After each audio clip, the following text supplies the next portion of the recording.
Kamusta po mga kaibigan? Weather update po tayo hapon ng Miyerkules, March 6, 2024. Pero bago tayo magpatuloy, pa-like and share naman po ng ating video para alam na rin ng ating mga kababayan ang lagay ng ating panahon. So ngayong hapon po ng Miyerkules, ang hypnosis pa rin po natin galing sa DOST Pag-asa, easterlies pa rin po, or etong mainit na hangin galing po sa karagatang Pasipiko ang posible pong magpabigay or magbigay ng pag-ulan sa ilang bahagi po sa Metro Manila at ilang bahagi ng ating bansa.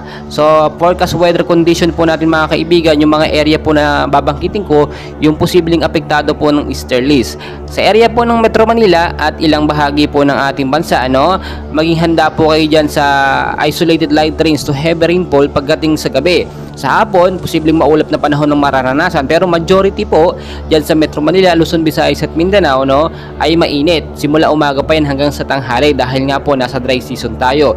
Pero ayon na rin po sa Pag-asa, bago po matapos ang buwan ng Marso, isang bagyo ang posibleng pumasok sa ating bansa. Tulad ng aking sinasabi, uulitin ko po, wala pa naman tayong binabantay ang bagyo sa loob ng Philippine Area of Responsibility.